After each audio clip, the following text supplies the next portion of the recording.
Hello दोस्तों, I study UPSC में आप लोगों का स्वागत है। और मैं आपको बता दूं कि I study UPSC totally free UPSC course शुरू कर रहा है। और इस कोर्स में मैं आपको प्रीलिम्स, मेंस सबकी प्रिपरेशन कराऊंगा। पर शर्त ये है कि आप लोग चैनल को सब्सक्राइब करोगे। और मैं ज़्यादातर अभी प्रीलिम्स नज़दीक है ना, तो मैं ट्रिक्स की वीडियो बना रहा हूँ ताकि आप लोगों को ट्रिक्स समझ में आए। और आप जब भी इसको मेंस में लिखोगे या प्रीलिम्स में अगर कहीं से भी पूछ दिया तो आपको कभी कोई दिक्कत नहीं होगी आपको इसे रिकॉल करने की। मैं जो तरीका बता रहा हूँ आप बस उसे सुने, ठीक है? तो मैं जैसे बोलता हूँ कि आप अगर आईएएस बन गए तो आप क्या करोगे?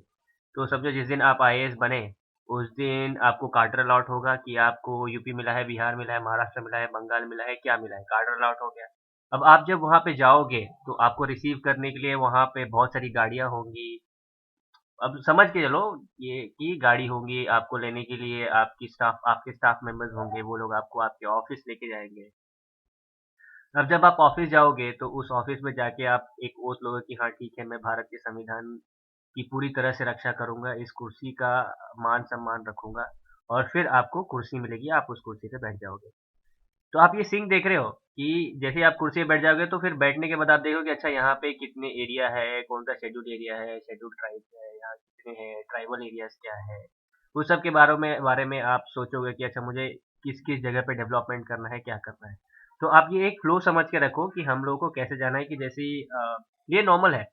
मैंने भी ऐसे ही याद किया था और मैं आज तक नहीं भूला। एक बार मैंने पढ़ा और आज तक नहीं भूला कि मैं आईएएस बन गया। मैंने ये सोचा था कि मैं आईएएस बन गया, फिर मुझे कार्ड अलॉट होगा, फिर मैं उस स्टेट में जाऊँगा जिस स्टेट का कार्ड अलॉट होगा। वहाँ पे मेरे स्टाफ मेंबर्स होंगे, गाड़ी-वाड़ी लेके आएँगे।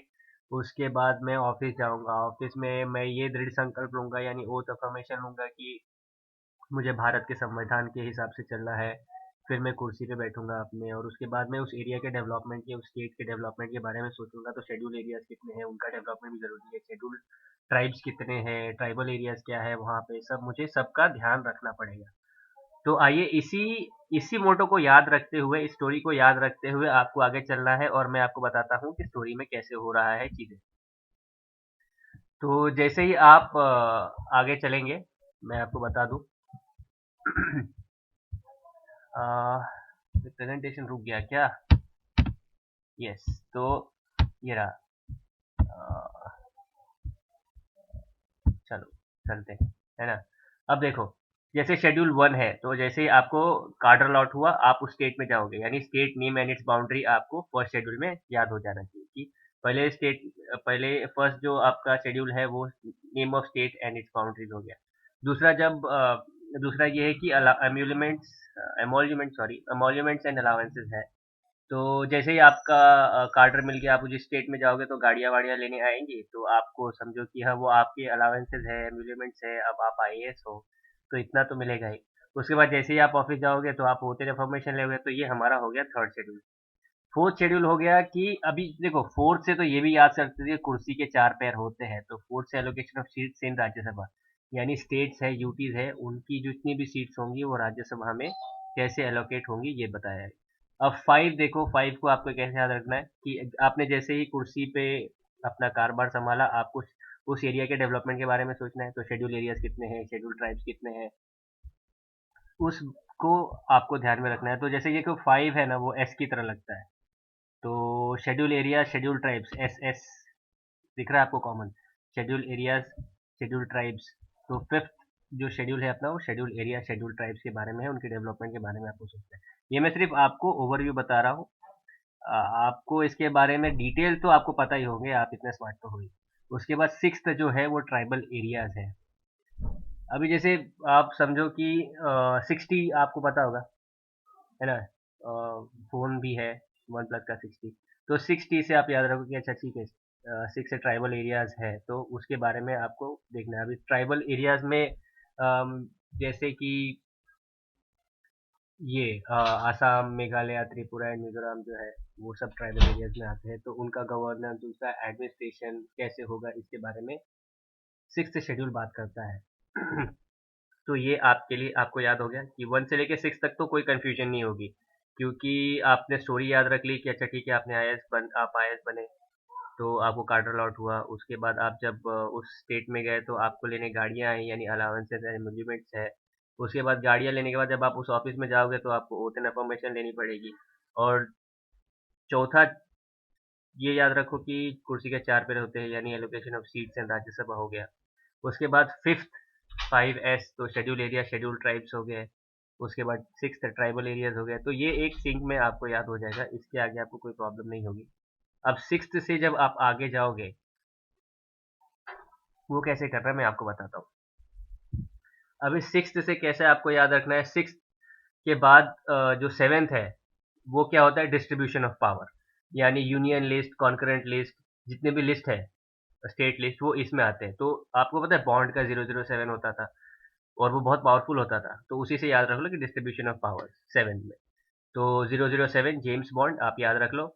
अब 8 को अगर आप देखोगे ध्यान से, 8 को अगर आप ध्यान से देखोगे तो अगर इसको सुलाया तो इन्फिनिटी हो गया। यानी अपने देश में बहुत सारे लैंग्वेजेस है ना, इनफाइनाइट, आप ऐसा समझ के चलो कि इनफाइनाइट लैंग्वेजेस है। तो 8 शेड्यूल क्या बात करेगा, 8 शेड्यूल जो हमारे ऑफिशियल 22 लैंग्वेजेस है उसके बारे में बात करेगा। 9th शेड्यूल क्या बात करेगा, 9 देखो आप, जैसे एक ये है,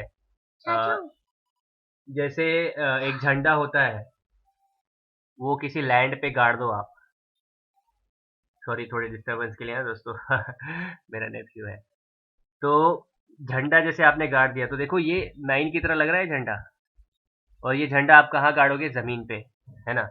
तो उससे आपको आ जाएगा लैंड रिफॉर्म्स, कि 9 जो है वो झंडे की तरह दिखता है, और झंडा कहाँ गाड़ना है अपने को, जमीन पे, हमारे देश का झंडा या किसी किसी का भी झंडा हमको गाड़ना होता है जमीन पे, राइट। तो 9 शेड्यूल्स क्या डील करता है, लैंड रिफॉर्म्स और जमींदारी सिस्टम जो अबॉलिश की थी उसके बारे में डील करता है। 10 से disqualification on the basis of defection, 10 और डिफेक्शन आप याद रखो, है ना। आप डी 10 डेसिमल ऐसा भी याद रख सकते हो, लेकिन 10 शेड्यूल तो बाय डिफॉल्ट आपको याद हो जाएगा कि disqualification on the basis of defection. उसके बाद 11th तो पंचायत राज जो बाद में इंट्रोड्यूस हुआ, और उसके बाद म्यूनसिपैलिटी। तो 11th पंचायत राज 73rd कॉन्स्टिट्यूशनल अमेंडमेंट से आया, और 12th municipality 74th constitutional amendment से आया। तो ये हो गए आपके 12 के 12 शेड्यूल्स, है ना। मैं एक बार रिपीट करवा देता हूँ आपको, 12 शेड्यूल्स पूरे के पूरे। शेड्यूल 1 में है आपका name of states, duties and boundaries. Schedule 2 क्या बोलता है, अलाउंसेज एम्यूलिमेंट्स। 3 क्या बोलता है, आप ऑफिस गए तो, सॉरी सॉरी, यस बराबर ना। 1 से आप name of the state and it's boundaries. 2 आपको अलाउंसेज एम्यूलिमेंट्स क्या मिल रहे हैं। 3 आप ओथ एंड अफर्मेशन लोगे। 4th कुर्सी, तो आपने कुर्सी पे बैठना है, यानी allocation of seats in Rajya Sabha, states के एंड यूटीज के।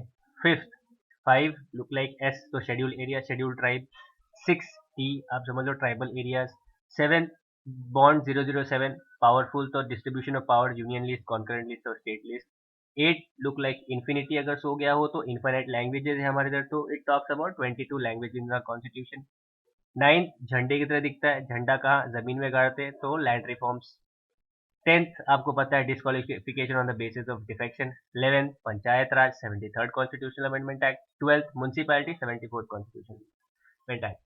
तो ये 12 शेड्यूल्स आपको कोई भी नींद में उठा के पूछ देना तो आपको आ जाएंगे। कैसे होता है ना कि हर चीज हम लोग यूपीएससी का जो प्रेशर इतना है ना कि हम लोग याद रख नहीं पाते। तो जैसे बहुत सारी चीजें ढूंढने के लिए हम लोग को बस एक छोटी सी चीज की जरूरत होती है, उसी तरह ये काम करता है। और मेरा यकीन मानिए, पीसीएस वालों और यूपीएससी वालों ने ये चीज अगर ट्रिक से समझ ली, देखो 12 घंटे 15 घंटे पढ़ाई करने से कोई फर्क नहीं पड़ता है। आप स्मार्ट बनो और चीजों को फटाक से निकालो। देखो कभी कभी यंगस्टर्स जो है वो दो 2 घंटे के 4 घंटे की पढ़ाई में सब कुछ खत्म कर देते हैं, लेकिन कुछ लोग हैं कि अभी सालों से घसते रहे हैं लेकिन उनका यूपीएससी नहीं निकला है। तो दोस्तों इस चीज को आप अपनाओ, और मैं आगे भी और भी ट्रिक्स वीडियोस बनाऊंगा, जैसे कि मैं आपको पूरे के पूरे जो अपने कॉन्स्टिट्यूशन के जितने भी लॉज हैं, आर्टिकल्स हैं, वो सब याद करवा दूंगा। आप चिंता मत करो, क्योंकि मेरे को खुद मुंह जबानी है, तो आप उसकी चिंता मत करो। फिलहाल आप इस पे फोकस करो, और वीडियो कैसी लगी ये मुझे कमेंट सेक्शन में बताना। और देखो नहीं याद हुआ तो मेरी गारंटी है, कमेंट सेक्शन में मुझे गाली देके चले जाना, मैं बता रहा हूँ आप लोगों को। मुझे बिंदास गाली देके चले जाओ, कोई प्रॉब्लम नहीं है कि सर आपने अच्छे से पढ़ाया नहीं, मुझे याद नहीं होता है, ऐसा ऐसा। आप बहुत बकवास पढ़ाते हो, तो गाली देके बिंदास चले जाना अगर नहीं याद हुआ तो। ये मेरी गारंटी है कि आपने एक बार इसको कर लिया तो आपको कोई नींद में 70 साल 80 साल बूढ़े हो जाओगे तब भी कोई पूछेगा तो आप उसको बता दोगे। तो दोस्तों ये वीडियो यहीं पे एंड करता हूँ मैं, जल्दी अपलोड करूँगा इसको, और अभी आज ही अपलोड कर दूंगा आप लोगों के लिए, आपको मिल जाएंगी ये वीडियोस। पीडीएफ वगैरह देखो, पीडीएफ मत मांगना, पहले बोल रहा हूँ, बहुत सारे क्लासेस वाले जो यूट्यूब पे पढ़ा रहे हैं वो पीडीएफ दे रहे हैं, लेकिन मेरा मानना ये है कि अगर तुम खुद लिखोगे ना तो तुम्हारा माइंड ज़्यादा शार्प होगा। ठीक है, तो चैनल को सब्सक्राइब करो, वीडियो को शेयर करो। मैं मिलता हूँ आप लोगों से अगले वीडियो में।